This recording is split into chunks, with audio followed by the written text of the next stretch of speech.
Today we're going to talk about measures of central tendency. To begin with, these first few examples that we're going to go through and the first few definitions that we're going to go through are all going to be relating to the word average. Right? So to start with, it says most people have an intuitive idea of what is meant by an average. In this section, we're going to introduce 4 different types of averages and discuss the circumstances in which each average is used. Right? So our definition of the word average. It's a number that's representative of a group of data. Averages are often referred to as measures of central tendency because they result in a number near the center of the data set. Right? We're going to look at 4 different types of averages in this course. We are going to look at our mean. We are going to look at our median, the mode, and the mid-range. So we are going to focus on those 4 different types of averages for our measures of central tendency. All right, so we're going to start with our mean. All right, so our mean is generally what we think of when we hear the word average. Kind of the most typical representative of the word average when we use that word. Our mean is an arithmetic average. It's a sum of our data divided by the number of pieces of our data. As far as notation goes, we talked a little bit about populations versus samples in the first section. If we were talking about a sample, we use X bar to represent our sample mean. If we are talking about a population, then we use a Greek letter mu to represent our population mean. And this is very standard procedure anytime you're dealing with statistical means, whether we're talking about the sample or whether we're talking about our population. Right, to find our mean, our formula, and for the most part, we just used our sample notation, our X bar. So our mean, we take the summation of all of our X's and then we divide it by our number of individual data points. So this sigma, this Greek letter, shows us that we're going to add up all of our individual values and then we're going to divide it by the total number that we have in our data set. All right, so down at the bottom here, the following data represent the travel times in minutes to work for all 7 employees of a startup web development company. We're going to start by finding the mean. Right, so again, our formula for our mean, right, is sigma x divided by n. Right, so in this case, we are going to add all of our values, 23 plus 36 plus 23 plus 18 plus 5 plus 26 plus 43, and then we're going to divide it by the total number of values that we have.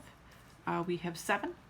As you're plugging this into the calculator, if you want to do it all in one step, throw parentheses around the top part before you divide, or you can do it in 2 different steps in your calculator, add them all up and divide it, and this gives us 24.9 minutes.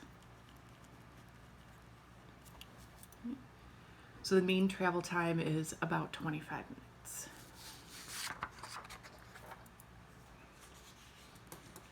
Right. There are going to be a couple of other types of application-based questions that you're going to see in your homework that have to do with means. So we're going to go through a couple of those next before we continue to explore the rest of our measures of central tendency. Right. Your mean average on 5 exams is 81. Determine the sum of your exams. All right, so thinking about our formula, again, X bar equals sigma x over n. So in this case, instead of giving all of our individual data values, we're given our mean. Right? So our mean is 81. Right? We don't know our summation, so we're going to leave that blank. And we do know that we are talking about 5 exams. So if we set this up as an equation, 81 equals sigma x over 5. When we're solving equations that have fractions in our denominator, we can multiply both sides of our equation by that denominator to clear our fractions. So we're going to multiply both sides by 5. And we get 405 is equal to our sigma x. So our sum of all of our exams is 405 points.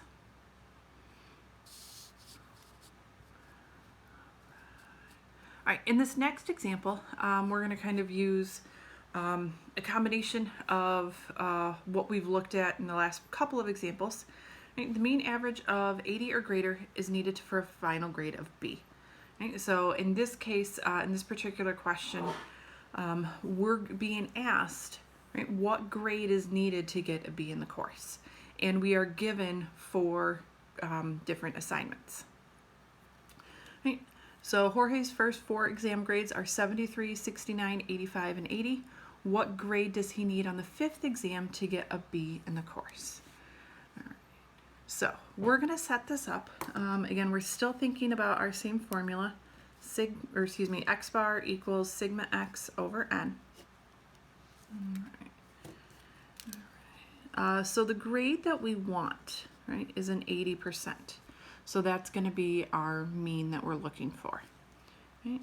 On the other side of our equation, we're going to add up all of our exam scores. So we have 73 plus 69 plus 85 plus 80.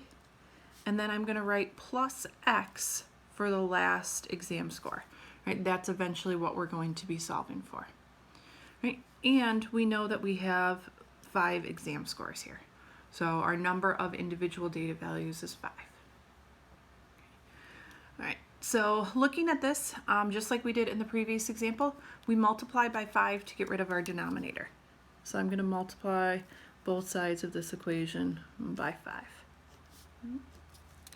So 5 times 80 gives us 400.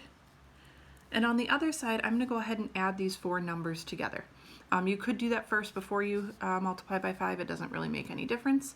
But if I add those numbers together, we get 307. And then we still have our last exam score, which is our x.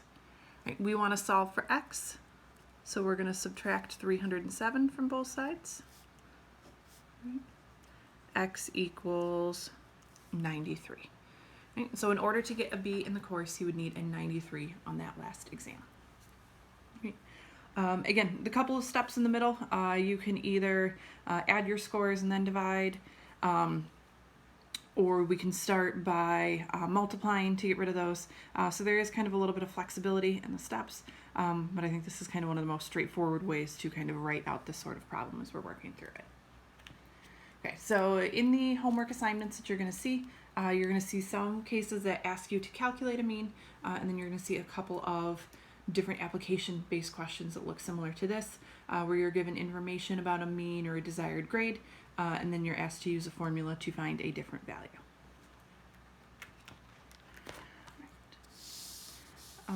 Now we're going to go back to our discussion of our other measures of central tendency. So we started with our mean. Our mean is our arithmetic average. Right? We add them all up and we divide.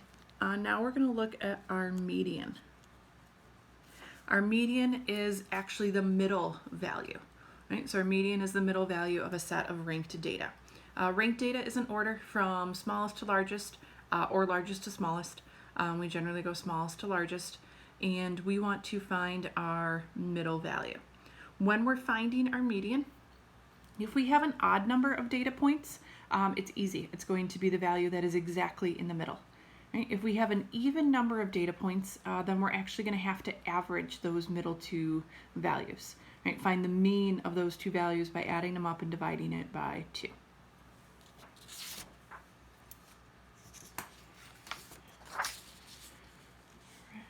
So in this example, it's the same travel times that we looked at in our first example. We were asked to find our mean. This time we're going to be asked to find our median. So what we're going to do is we're going to go through and we're going to list these in order, right? From smallest to largest. So we have 5, 18, 23, 23, 26, 36, and then 43.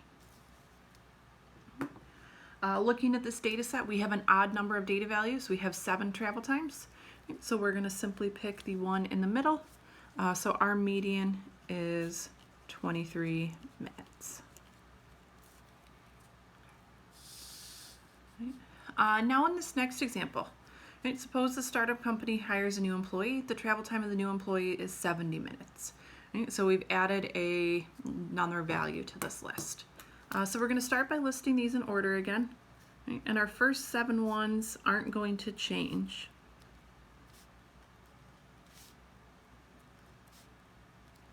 Right? And then we're going to add our last value of 70 to the end because it is the largest. Right? Now to find our median, we're going to add our middle 2 values and divide those by 2. Right? So if we add 23 plus 26, we get 49. 49 divided by 2 gives us 24.5 minutes. So if we have an even number of data values, rank them in order from smallest to largest, and then find the average or the mean of those 2 values to get our median. Right, the next central or measure of central tendency that we're going to look at is going to be our mode. Right? Our mode is our piece of data that occurs the most frequently. So we already saw this in the last section. In the last section we were asked about modal frequencies and our frequency distribution. So kind of the same idea here. When we're thinking about modes, if each data point only occurs once, we can say that the data has no mode. So it is possible for a data set to not have a mode. Right? If 2 values in a data set occur more often than all the other data, we consider both of these values as modes and say that the data is bimodal. Right? So it is possible to have 2 modes. All right, so looking at our data set of travel times again, we have the 7 different travel times, and if we notice the value 23 shows up twice, right? That's the value that shows up the most often. So our mode is 23 minutes.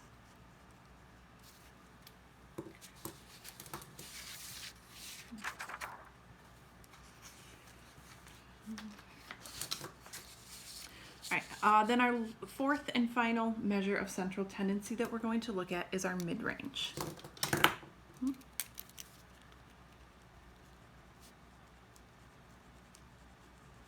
The mid-range is a value that's halfway between the lowest and the highest values in a data set.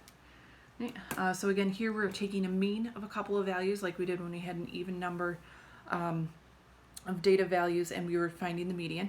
The difference is here we're going to pick out the lowest and the highest, and then we're going to add those up and divide it by 2 to get the average of those. Right? All right, so our formula, right? Our lowest plus highest divided by 2. Looking at the same data set that we've been going through in other examples, right? The lowest travel time is 5, the highest travel time was 43. 5 plus 43 gives us 48. 48 divided by 2 gives us 24 minutes. And if we were to go back and compare all of our different values, we get ones that are very similar, right? For both our mean, our median, our mode, and our mid-range. Sometimes that happens, sometimes that doesn't. It just depends on the original data values that we have. All right, so now that we've looked at these 4 different types, the question that we want to ask ourselves is when do we want to use each particular different type? Right? So our mean is most commonly used as the word average. Each piece of data is weighed equally.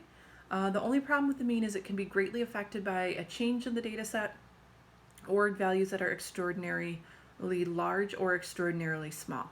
So when we looked at our median in that example and we had added a travel time of 70 minutes, right, that would more drastically affect our mean than it did our median. Our median then is the value that we are going to use when we have a few data points that are extraordinarily large or extraordinarily small. Right? It's not as affected by these data points and then is a good representation of our data. Our mode, we can use our mode if it is advantageous for us to know which is the most common piece of data. And then our mid-range, used when the item being studied is constantly fluctuating.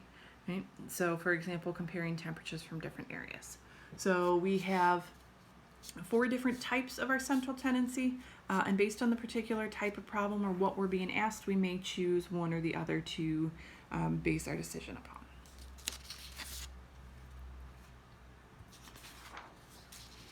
All right, so in this last example, the salary of 10 employees of a small company follow, and we see those listed out there, and we're going to find and compare our averages, and then from there answer a couple of additional questions. All right, so our mean. Remember, our formula for our mean is our sigma x divided by n. So our mean is going to be the sum of all 10 salaries, right, divided by 10, since that's how many data values we have. If we add up all of these numbers, right, I've already worked ahead and done that, we get 401,000. We divide that by 10, we get 40,100 for our mean. Okay. Our median. So now we need to list these in order. So 28,000, 29,000. As you're going through and doing these by hand, it might be useful to or beneficial for you to cross off each of our individual values. 30,000, 30,000, 31,000, 32,000, 33,000, 35,000, 68,000,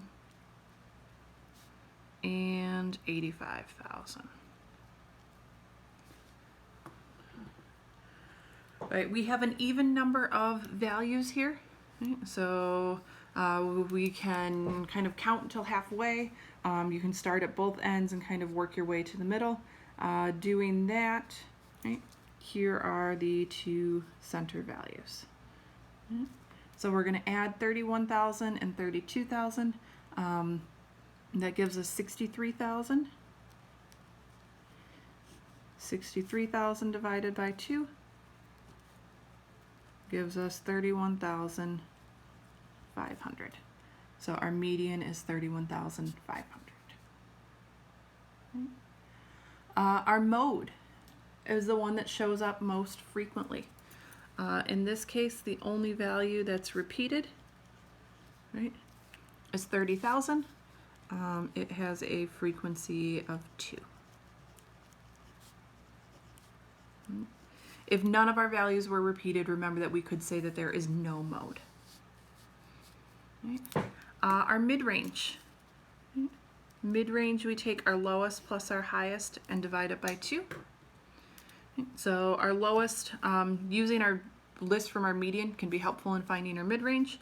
Right. So 28,000 plus 85,000 divided by 2 gives us 56,500. Oops, I'll put an extra 0 on that. 56,500. Now in part E, we're going to be asked to arrange these from smallest to largest. Right? So our smallest value, right, was our mode, which was 30,000. Right. Next is our median, which is 31,500. Next is our mean, which is 40,100. And then last is our mid-range, right, which was that 56,500.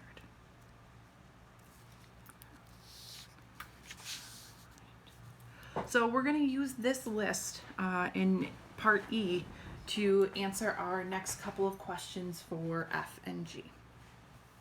So in example, part F, if the employees want to demonstrate the need for a raise, would they use the mean or the median, and explain? Right? So coming from an employee standpoint, right, if we're comparing our mean and our median, right? Notice that our median is much smaller than our mean. Right? So if the employees were arguing for a raise, they would want to use the smaller number. Right? So in this case, the employees would choose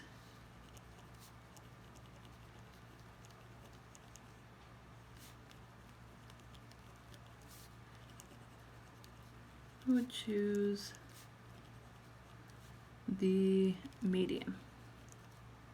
Right? Again, they would choose the median because it is lower. And if we go back to our original data set, so come back up here and look at these listed out, it is closer, right, if we look at these guys kind of in a row, even if we get rid of these top two values, right, all of these values in the middle here are very, very close. So we could say it is more representative of the data set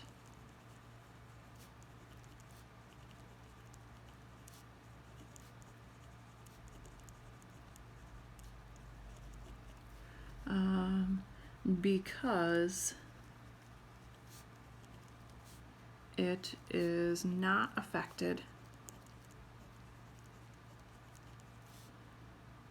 by the two large data values.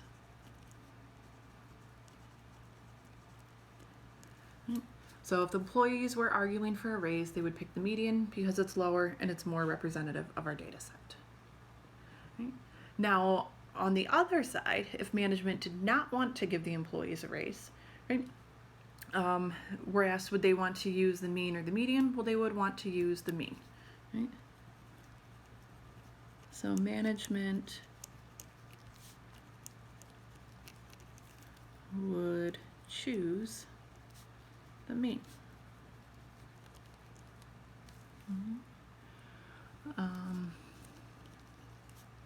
Because it is higher, right? And it is higher because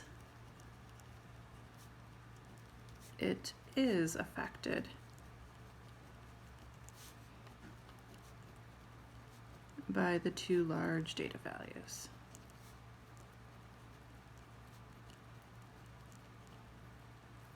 All right, so when we're thinking about central tendency, again, we have 4 different ways of measuring this. Depending on the question being asked, we may choose any of the 4 to be representative for our center, and in certain cases, certain numbers may be more representative of the data set and maybe the one that wants to be chosen.